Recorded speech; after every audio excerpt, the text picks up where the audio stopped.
بسم اللہ الرحمن الرحیم۔ ہاں تو سامعین گرامی قدر، ہم اسی حدیث قصہ والی بات کو لے کر آگے چلتے ہیں جس میں پیغمبر اسلام صلی اللہ علیہ وآلہ وسلم اپنی دختر نیک اختر خاتون اقدس صلوات اللہ تعالی علیہم سے متعلق یہ ارشاد فرما رہے ہیں، یا فاطمہ تو اہتینی بالکسائل یمانی فقط تینی بہی، کہ اے میری لخت جگر اور نور نظر سیدہ، بیٹا میں اپنے بدن اطہر میں کچھ ضعف اور کمزوری کو پا رہا ہوں، آپ مجھے اپنی کسائے یمانی دے دیجئے، پس بیٹا وہ مجھے اڑا دیجئے، فقط تینی پہ ہی، پس بیٹا مجھے وہ اڑا دیجئے۔ پاک سیدہ نے جیسے ہی اپنی چادر تطہیر پیغمبر حق صلی اللہ علیہ وآلہ وسلم کو پیش فرمائی، سلطان الانبیاء نے وہ چادر تطہیر اپنے اوپر اڑا لی اور بستر کے اوپر تشریف فرما ہوئے۔ پھر ان پنجتن پاک کے بالترتیب آنے کی ترتیب شروع ہو گئی۔ تو یہاں پر ایک نقطہ اٹھتا ہے کہ آخر میرے سلطان الانبیاء صلی اللہ علیہ وآلہ وسلم کو چادر ہی کی تو ضرورت پیش آئی تھی، تو کیوں نہ ازواج پیغمبران کی چادریں، جو مختلف روایات کے مطابق 9 بھی ہیں، 11 بھی ہیں، 13 بھی ہیں، 9 بھی ہیں، 11 بھی ہیں، 13 بھی ہیں، وہ آلریڈی میرے پیغمبر کے گھر میں موجود ہیں، تو کسی زوجہ کو یہ حکم دیا ہوتا کہ میں اپنے بدن رسالت میں کچھ ضعف پا رہا ہوں، مجھے اپنی وہ ردا دے دو، اگر یہ بات ردا کی ہوتی۔ لیکن سامعین گرامی، سوچنے کی بات یہ ہے، لمحہ فکریہ یہ ہے کہ میرے پیغمبر کو کسی عام ردا کی نہیں، ردائے بطول العذراء کی ضرورت تھی۔ اب یہاں پہ لمحہ فکریہ یہ پیدا ہوتا ہے کہ آخر یہ پھر ردائے بطول العذراء میں ایسا کیا کمال تھا، ایسا کیا معجزہ تھا، ایسی کیا شفا تھی، ایسی کیا طاقت تھی کہ سلطان الانبیاء ان تمام چادروں کی پرواہ کیے بغیر اپنی دختر نیک اختر کے گھر تشریف لا کے بیٹی سے چادر طلب فرما کے اپنا ضعف دور فرمانا چاہتے ہیں۔ تو آؤ سامعین، اپنے علم کی بساط کی بیس پر، خاندان تطہیر سے لی ہوئی خیرات کی بیس پر ہم اس چیز کو حاصل کرنے کی کوشش کرتے ہیں کہ میرے پیغمبر کو جب چادر کی ضرورت پڑی تو وہ بھی اسی در سیدہ سے پائی۔ آخر اس کی وجہ کیا تھی؟ تو تاریخ حدیث قصہ یہ بتاتی ہے کہ جب یہ پانچوں ہستیاں در قصہ ہوئیں تو پھر سلطان الانبیاء کی آواز آئی، اللہم ان ہؤلاء اہل بیتی و خاصاتی،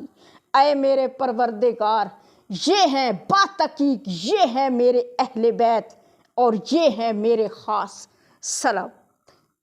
تو سامعین گرامی، راوی کہتا ہے کہ اس وقت جب سلطان الانبیاء پروردگار سے یہ ارشاد فرما رہے تھے، میرے پیغمبر صلی اللہ علیہ وآلہ وسلم کی ایک زوجہ محترمہ جن کا اسم گرامی سلمہ تھا، قریب آ کر ارشاد فرمایا، اے اللہ کے نبی صلی اللہ علیہ وآلہ وسلم، کیا میں بھی در قصہ آ سکتی ہوں؟ بادشاہ رسالت نے فرمایا، نہیں اے سلمہ، بے شک آپ خیر پر ہیں، لیکن آپ در قصہ نہیں ہو سکتی۔ سامعین، اوپر سے یہ منظر دیکھ کر امین وحی نے پوچھا، یا ربی ومن تحت القصائی، اے میرے رب، یہ تو بتا یہ کون لوگ ہیں جو در قصہ تشریف فرما ہیں؟ آواز پروردگار آئی، ہم اہل بیتی نبوواتی و معدن و رسالاتی، پھر فرمایا ہم فاطمہ تو و ابوہا و بالوہا و بانوہا۔ سن اے امین وحی، وہ ہیں اہل بیت نبوہ اور وہ ہیں معدن رسالت۔ پھر فرمایا وہ ہیں فاطمہ اور ان کے پدر بزرگوار، اور وہ ہیں ان کے شوہر نامدار، اور وہ ہیں ان کے دونوں لختے جگر۔ تو یہاں پر ایک یہ بھی سوال اٹھتا ہے کہ تعارف تو ہمیشہ مردوں کی طرف سے کروایا جاتا ہے، پھر یہاں پر صاحب تطہیر مردوں کو چھوڑ کر یہ تعارف خاتون اقدس کی طرف سے کیوں؟ تو آواز پروردگار آئی، خاموش ہو جا اے امین وئی اور سن، کیونکہ تمہارے مالکوں کے دشمن ہر عہد میں بہت کمینے ہیں۔ اگر میں یہ تعارف پیغمبر حق صلی اللہ علیہ وآلہ وسلم ہی سے کرواؤں تو لوگوں نے ان کی 2 3 نہیں بلکہ 4 بیٹیاں بنا لینی ہیں، اور اگر یہی تعارف امیر المؤمنین یا پاک حسنین علیہ السلام کی طرف سے ہو جائے تو ان کا بغض و عناد لوگوں کے دلوں میں خود پیغمبر سے بھی زیادہ ہے۔ لہٰذا اس رب برحق نے یہ تعارف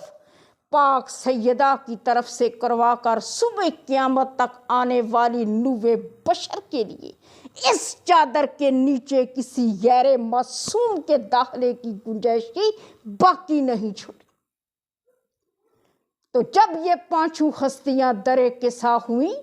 تو اوپر سے باحکم الہ امین وئی یہی آیات تطہیر لے کر نازل ہوئے،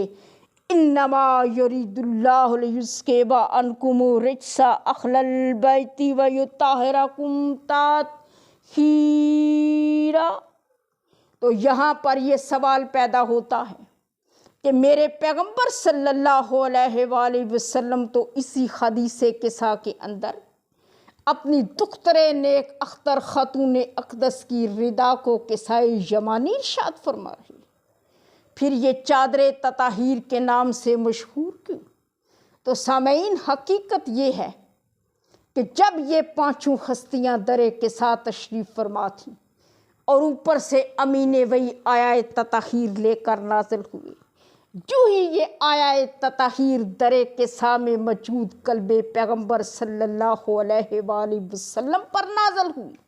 اس وقت سے یہ چادر تطہیر کے نام سے مشہور ہوئی۔ تو سامعین، اللہ جانے کتنی معجز نما تھی یہ کسا، کتنی صاحب شفا تھی یہ کسا۔ پنجتن پاک علیہ السلام کو دنیا والوں کے سامنے صبح قیامت تک کے لیے منتخب کر کے اور چن چن کر دکھانے والی تھی یہ ردا۔ آیات تطہیر کے نزول کا محور و مرکز تھی یہ کسا۔ نہ جانے نگاہ الہ میں کیا مقام و منزلت رکھتی تھی یہ ردا۔ سلام۔